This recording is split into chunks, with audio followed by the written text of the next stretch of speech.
Muli siya ng igsoon, no? Mapadayunong pagampo mga igsoon, no? So, 5 mga igsoon.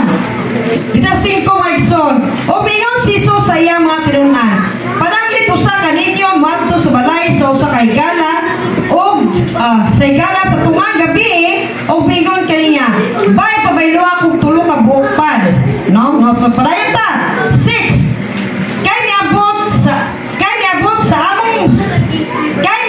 sa amo ang usa ko ka higala nga nagpanaw.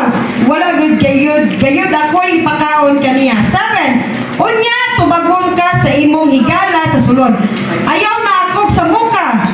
Gitragahan na ang puntahan sa ako.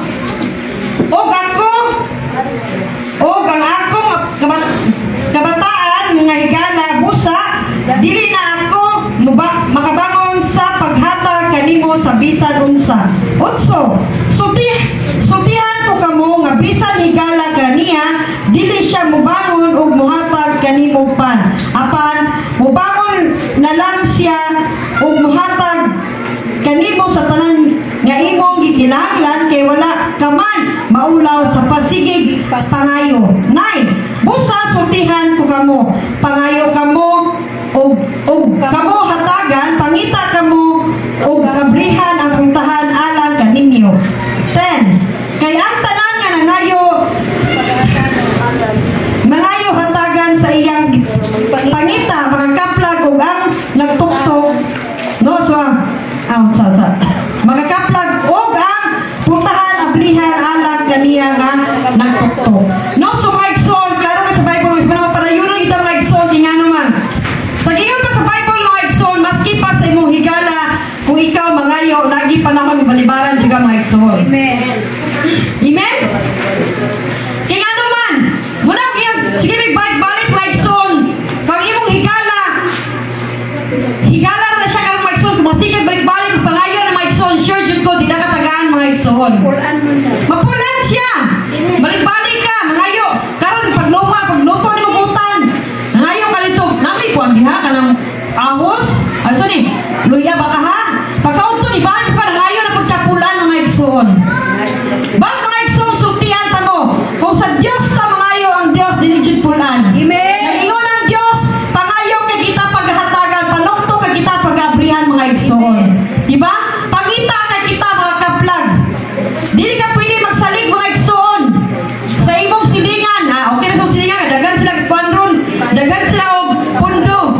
Kung dili mga igsoon, magsalig kita lana sa tumbuhi nga Dios. Kay sa tumbuhi ta nga Dios, magsalig mga igsoon, walang labis, walang kulang ang ihatag sa tumbuhi nga Dios mga igsoon. Amen? So padayon na ito mapag-ampo sa tumbuhi nga Dios mga igsoon. Kaya dili kita pasagdahan sa tumbuhi nga Dios. Amen? No? So diha nang inahanglan ka sa Dios, sa diha nangita ka sa Dios, pangita mga igsoon. Kaya ang Dios imo ra makaplaga, imo ra makitaan. Kung sa diha nangita ka ang Dios imo makaplagan, sa diha manungto ka sa Dios, sa iyang kasing-kasing mga igsoon, abrihan sa Dios iyang kasing-kasing mga igsoon. Kaya nga naman, ang Dios maluluyan may gumaon siya nga Dios mga igsoon. Amen? No? So padayon sa pag-ampo, padayon ta mga igsoon. Ilabi na sa pagkaon sa kaning lawas nun, dili needs gid na to mga igsoon.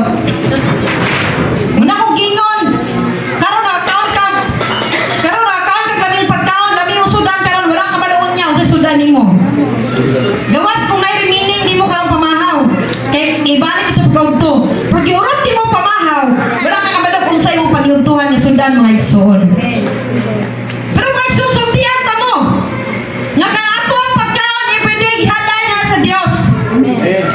Karon nimo sudan, unsa may sudan pamahaw karon? Tinapa pastora. Oh, tinapa. Kaya unto nila na pag tinapa sudan sa Ginoo, ginamos na pon. No? Hallelujah. Dinanay